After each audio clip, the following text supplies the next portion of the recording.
Bollywood hero Sushant Singh Rajput కేసును CBI close చేసింది.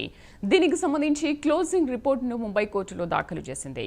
సుశాంత్ మృతిలో ఎటువంటి కుట్ర కోణం లేదని అందులో తెలిపింది. దాదాపు 5 ఏళ్ల పాటు సుశాంత్ కేసును ఇన్వెస్టిగేట్ చేసిన సిబిఐ సుశాంత్ది ఆత్మహత్యగా తేల్చింది. సుశాంత్ సింగ్ రాజ్పుత్ మరణంతో నటి రియా చక్రవర్తికి ఎలాంటి సంబంధం లేదని సిబిఐ ఆమెకు క్లీన్ చిట్ ఇచ్చింది. సుశాంత్ మేనేజర్ దిశా మృతి కేసును సిబిఐకి అప్పగించాలని ఇటీవల కోర్టులో ఆమె తండ్రి వ్యాజ్యం వేశారు. అయితే పిటిషన్ వేసిన కొద్ది రోజులకే కేసును క్లోజ్ చేసేశారు.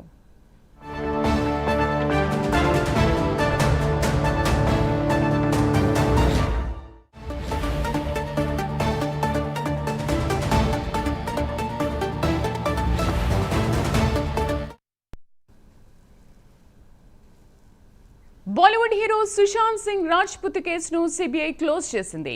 దీనికి సంబంధించి క్లోజింగ్ రిపోర్ట్ను ముంబై కోర్టులో దాఖలు చేసింది. సుశాంత్ మృతిలో ఎటువంటి కుట్ర కోణం లేదని అందులో తెలిపింది. దాదాపు 5 ఏళ్ల పాటు సుశాంత్ కేసును ఇన్వెస్టిగేట్ చేసిన సిబిఐ సుశాంత్ది ఆత్మహత్యగా తేల్చింది. సుశాంత్ మరణంతో నటి రియా చక్రవర్తికి ఎలాంటి సంబంధం లేదని సిబిఐ ఆమెకు క్లీన్ చిట్ ఇచ్చింది.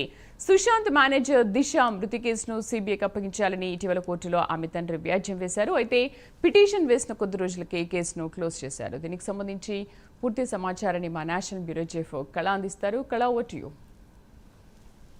శ్రీదేవి, దాదాపు సుశాంత్ కేసు ఎట్టకేలకు మాత్రము దాదాపు 5 సంవత్సరాలు జరిగినటువంటి ఏదైతే సిబిఐ కేసు మాత్రం ఒక క్లీన్ చిట్ ఇవ్వడంతో ఒక్కసారిగా కూడా మరి వార్తల్లోకి ఎక్కింది. దాదాపు మనకు బాలీవుడ్ నటుడు సుశాంత్ కు సంబంధించింది చాలా విలక్షణమైనటువంటి నటుడు. దేశవ్యాప్తంగా కాదు, ప్రపంచవ్యాప్తంగా కూడా ఎంతో మంది అభిమానులు ఉన్నటువంటి నటుడు ఒక్కసారిగా కూడా ఆత్మహత్య చేసుకోవడంతో ఒక్కసారిగా కూడా బాలీవుడ్ అంతా కూడా ఆయన సన్నిహితులు అందరూ కూడా ఇది ఆత్మహత్య కాదు హత్య అంటూ కూడా చాలా మంది దాదాపు కొన్ని రోజుల వరకు కూడా సోషల్ మీడియా వేదిక కానీ మీడియా ముఖంగా కానీ వారి అనుబంధాన్ని కూడా వ్యక్తపరచడం జరిగింది. అయితే ఒకవైపు నిన్న జరిగినటువంటి ఏదైతే మనకు సిబిఐకి సంబంధించినటువంటి కేసుకు సంబంధించినటువంటి క్లీన్ చిట్ ఇవ్వడంతో ఒక్కసారిగా ఎవరైతే బాధితులు ఉన్నారో అటు రియా చక్రవర్తికి సంబంధించినటువంటి కుటుంబము ఆమె తరఫున వాదించినటువంటి న్యాయవాది మాత్రము సత్యమేవే జయతే అంటూ కూడా ఒక స్టేట్మెంట్ కూడా ఇవ్వడం జరిగింది. దాదాపు ఈ కేసు పూర్వపరాలు మనకు చూస్తే కన్నా దాదాపు మనకు జూన్ 14 తర్వాత 2020న సుశాంత్ మనకు బాంద్రా అనేది ఒక ఫిల్మ్ స్టార్ ఉండేటటువంటి హై సొసైటీ ప్లేస్. ఇందులో సుశాంత్ నివసిస్తూ ఉన్నాడు. అయితే ఆ రోజు ఆయన ఆత్మహత్య చేసుకోవడంతో ఒక్కసారిగా కూడా ఇది వార్తల్లోకి ఎక్కింది. దాదాపు సుశాంత్ ఒక బాలీవుడ్ నటుడు, ఎంతో చాలా సినిమాల్లో నటించాడు, చాలా కష్టపడి పైకి వచ్చినటువంటి వ్యక్తి, అందరితో సాన్నిహిత్యంగా ఉన్నటువంటి వ్యక్తి ఒక్కసారిగా ఆత్మహత్య చేసుకోవడం అన్నది కూడా బాలీవుడ్ అంతా కూడా ఆశ్చర్యానికి గురయ్యింది. దీనికి సంబంధించినటువంటి కేసు ఏదైతే ఉందో ఆయన ఆత్మహత్య చేసుకున్నటువంటి పిరికివాడు కాదు, ఇది హత్య అంటూ కూడా అందరూ కూడా చెప్పడంతో ఒక్కసారిగా కూడా వారి తల్లిదండ్రులు బీహార్ లో నివసిస్తారు. కేకే సింగ్ వారి తండ్రి పేరు. వీరి కుటుంబం అంతా కూడా బీహార్ లో నివసిస్తారు. సుశాంత్ మాత్రము బాంబేలో ఉంటూ తన ఫిల్మ్ ఇండస్ట్రీ ఫ్యూచర్ ఫిల్మ్ ఇండస్ట్రీకి సంబంధించినటువంటి అంతా కూడా కార్యకలాపాలంతా కూడా ఈ మనకు ముంబై నుంచి కూడా ఆయన వారి టీమ్ తో కూడా ఉండి సినిమాల్లో కూడా నటిస్తున్నటువంటి సందర్భం. ఒక్కసారిగా అందరూ చెప్పడంతో తనకు కొంతమంది వ్యక్తుల మీద డౌట్ ఉంది అంటూ తన తండ్రి బీహార్ పాట్నాలో కేసు వేయడం జరిగింది. ముఖ్యంగా అతి సన్నిహితంగా ఉండేటటువంటి వ్యక్తి సుశాంత్ కి సంబంధించినటువంటి ఫ్రెండ్, దాదాపు చాలా రోజుల నుంచి కూడా సన్నిహితంగా ఉన్నటువంటి వ్యక్తి రియా చక్రవర్తిపై తనకు అనుమానాలు ఉన్నాయంటూ సుశాంత్ అకౌంట్ నుంచి కూడా 15 కోట్ల రూపాయలు మాయమయ్యాయంటూ కూడా ఆయన బీహార్ పాట్నాకు సంబంధించినటువంటి కేసు వేయడంతో ఒక్కసారిగా కూడా ఈ కేసు అనేక మలుపులు తిరిగింది. దీనితో ఏదైతే కేసు వేయడంతో రియా చక్రవర్తి తరఫున తన పోలీసులందరూ కూడా ఇన్వెస్టిగేషన్ చేయడం జరిగింది. దీనికి సంబంధించినటువంటి పూర్తి సమాచారాన్ని రాబట్టడం కొరకు రియాను అదుపులోకి తీసుకోవడం జరిగింది. అంతేకాకుండా రియాకు సంబంధించినటువంటి ఎన్సీబీ మాదక ద్రవ్యాలకు సంబంధించినటువంటి కేసులో కూడా ఆమెని అరెస్ట్ చేయడంతో ఒక్కసారిగా కూడా దీనికి సంబంధించినటువంటి పూర్తి సమాచారాన్ని రాబట్టేటటువంటి ప్రయత్నం చేశారు ఒకవైపు. అయితే ఇక్కడ రియా చక్రవర్తికి సంబంధించినటువంటి వాదనలు ఆమెను ఎన్సీబీ అధికారులు అరెస్ట్ చేయడంతో ఆమె 27 రోజులు కూడా జైలు శిక్షను అనుభవించడం జరిగింది. 27 రోజుల జైలు శిక్ష తర్వాత ఆమె బెయిల్ పై బయటకు రావడం జరిగింది. ముఖ్యంగా దీనికి సంబంధించినటువంటి ఒకవైపు రియా చక్రవర్తి తన తండ్రి వేసినటువంటి ఏదైతే కేసు ఒకవైపు ఉంటే, మరి రియా చక్రవర్తి కూడా తన లాయర్ తోటి మనీష్ ఆయన లాయర్ తోటి మాకు వారి సోదరి మనుల మీద డౌట్ ఉంది అంటూ కూడా వారి సోదరి మనుల యొక్క డ్రగ్స్ ఇవ్వడం, అంటే కొన్ని టాబ్లెట్స్ ఇవ్వడం వలన ఆయన మరణించాడు అంటూ కూడా ఈ రియా చక్రవర్తి మరొక కేసు వేయడంతో ఒక్కసారిగా కూడా అటు బాంబేలో బాంద్రాలో వేసినటువంటి కేసు ఒకవైపు, తర్వాత మనకు మరొక వైపు బీహార్ పాట్నాలో వేసినటువంటి కేసును, ఈ రెండింటి కేసులకు సంబంధించినటువంటి పూర్వాపరాలు అంతా కూడా విరుద్ధంగా ఉండడంతో ఒక్కసారిగా కూడా సుప్రీంకోర్టు జోక్యం చేసుకోవడము, ఈ కేసును మనకు ఆగస్టులో దీనిపై కూడా ఒక సిబిఐని అంటే స్పెషల్ ఇన్వెస్టిగేషన్ సిబిఐని కూడా దీన్ని మొత్తం అంతా కూడా ఈ కేసు గురించి కూడా పూర్వపరాల గురించి కూడా మొత్తం అంతా కూడా చేయడం కొరకు సిబిఐని బాధ్యతలు అప్పగించింది.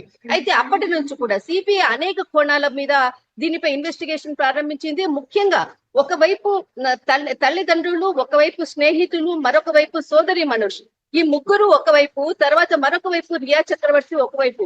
దీనికి సంబంధించినటువంటి దాదాపు 4.5 సంవత్సరాల తర్వాత జరిగినటువంటి ఏదైతే ఈ కేసుకు సంబంధించినటువంటి తుది తీర్పు, నిన్న ఏదైతే మనకు వారికి సంబంధించినటువంటి రియా చక్రవర్తికి సంబంధించినటువంటి ఒక క్లీన్ చిట్ ఇవ్వడంతో ఒకవైపు దీనికి సంబంధించినటువంటి మరి వార్తల్లోకి ఎక్కింది. అయితే రియా చక్రవర్తి ఏదైతే కేసు వేసిందో సోదరీమణులపై, తనకు ఇందులో ఎటువంటి కూడా మనకు సుశాంత్ కి సంబంధించినటువంటి ఎటువంటి లేదు, అతడు ఒక మంచి మిత్రుడు మాత్రమే, నాకు ఎటువంటి సంబంధం లేదని కూడా పలు విధాలు కూడా ఆమె చెప్పింది. కానీ ఆ సోదరీమణుల మీదనే నాకు చాలా డౌట్ ఉంది. సోదరిమణులకు తన యొక్క హెల్త్ పర్పస్ మీద ఢిల్లీలో ఉన్నటువంటి ఆర్ఎంఎల్ హాస్పిటల్ అన్నది అక్కడ ఒక వైద్యుడు జూనియర్ డాక్టర్ తోటి మెడిసిన్స్ ఇప్పించి తనకు ఈ యొక్క మెడిసిన్స్ అలవాటు చేశారు. వారి మీదనే నాకు డౌట్ ఉంది, ఆ టాబ్లెట్స్ వాడడం వల్లనే ఈయన చనిపోయాడు అంటూ కూడా రియా చక్రవర్తి మరొక వైపు తన వాదనలు వినిపించింది. మొత్తం మీద అటు సోదరిమణులు అనుకోవచ్చు, అటు తండ్రి చెప్పేటటువంటి రియా చక్రవర్తి మీద అనుకోవచ్చు, వీరందరితో కూడా మొత్తం అంతా కూడా ఇన్వెస్టిగేషన్ చేసి సిబిఐ ఒక పూర్తి సమాచారం రాబట్టింది. అయితే ఇక్కడ మనకు సుశాంత్ ఏదైతే 14వ తేదీన ఆయన ఆత్మహత్య చేసుకునే ముందర 13వ తేదీ కూడా ఆయన అపార్ట్మెంట్ కు రావడము, తర్వాత ఆ రాత్రి వరకు కూడా అంటే భోజనం చేసిన తర్వాత ఆయన 14వ తేదీ తెల్లవారుజామున తన ఏదైతే రూమ్ లో ఉందో ఆ రూమ్ లో దాదాపు రాత్రి తెల్లవారుజామున మనకు 2 గంటల సమయంలో తనకు ఆప్తులైనటువంటి రియా చక్రవర్తికి తను చనిపోయే ముందర 1 గంట ముందుగా ఒకరు రియా చక్రవర్తికి ఒకరికి కాల్ చేయడము, తర్వాత తన ఆప్తమిత్రుడు టీవీ నటుడు మహేష్ ఆయనకి కూడా కాల్ చేయడము, ఈ 2 కాల్స్ మాత్రమే ఆయన చనిపోయే ముందర 1 గంట ముందర మాత్రమే కాల్ చేసినటువంటి కాల్ డేటాను కూడా సిబిఐ పూర్తి సమాచారాన్ని తీసింది. అయితే వీరితో ఏం మాట్లాడారు, ఆ చనిపోయే ముందర ఆయన చెప్పినటువంటి విషయాలు ఏంటి అన్నటువంటి పూర్తి సమాచారాన్ని కూడా తన మిత్రుడిని కూడా, తర్వాత మహేష్ శెట్టి తన మిత్రుడిని, తర్వాత మనకు రియా చక్రవర్తిని కూడా ఇన్ఫర్మేషన్ తీసుకోవడం జరిగింది. అయితే తను ఏదైతే చనిపోయే ముందర తన యొక్క మెంటల్లీ డెసిషన్ తీసుకున్న తర్వాత ఆ 2 గంటలు అంటే మధ్యాహ్నం అర్ధరాత్రి 2 గంటల నుంచి 3:30 ప్రాంతం వరకు కూడా ఆయన గూగుల్లో